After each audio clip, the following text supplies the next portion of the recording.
My name is Peter Walker. Today I just wanted to do a little introduction to drawing materials. What I want to go over in terms of materials are the surface, or what you're drawing on, the materials that you're drawing with, and the materials that you're removing marks with. You really have to understand first and foremost what you're drawing on. And the two things that you really need to be aware of are the weight of the paper and the tooth, or the graininess. It's just going to depend on what you want in terms of your mark making.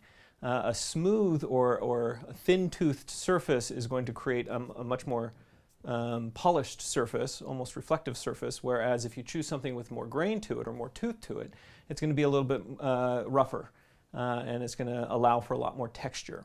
The other thing is the weight of the paper. It's measured by pounds, and a typical paper is about 50 pounds.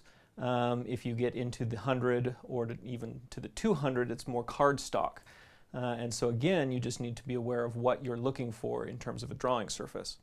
I typically, in a sketchbook, it's just a typical sketchbook, it's about 50 to 75, but when I'm doing large scale things, I need a more solid paper, and I like a smoother tooth to it. I'm currently working on cardboard as a surface, or at least experimenting with cardboard. You can also use vellum, all sorts of different materials. In terms of pencils, there's a wide assortment of different pencils that artists use, and they have different numbers and letters on them. The distinction is that the B's are darker and they're softer, and the H's are harder and they're lighter.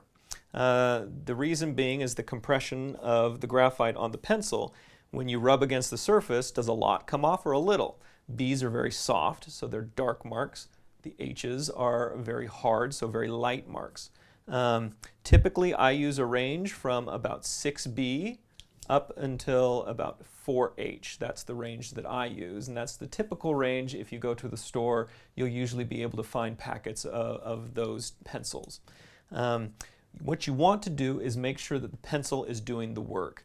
You don't necessarily want to press too hard or press too soft. You can, obviously, and that helps with your mark making. But if you're constantly doing that, you might just want to change to a different pencil because it will give you a different mark and a different feel.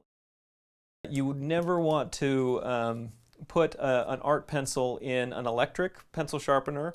A manual pencil sharpener is much better. What I typically do is I take a pocket knife or an X-Acto knife. I whittle down the end of it, and then I use a sandpaper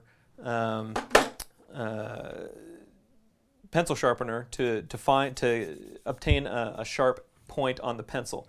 The other thing that I find that this is really good for is that if I just put the pigment onto the sandpaper, then I can pick it up with my blending stick and I can apply it directly with the blending stick. Erasers. There are all sorts of different types of erasers, and each eraser, just like the different types of pencils, offers you a different technique or a different mark that you can make. These are not just for erasing what you might consider mistakes. I typically use erasers more to create marks than to erase marks. And so you can have erasers that are detail work, that you can erase small amounts to create highlights, larger areas to create more texture. And then if you just need to lighten an area or a tone, you can use a kneaded eraser where you just push and pull and it will lift some of the graphite off the surface. You can also use this to create really interesting textures. The other thing that you can be aware of are what's called blending sticks. And blending sticks, depending on who you talk to, are either salvation or cheating. I don't think that anything is cheating if it accomplishes what you want to accomplish.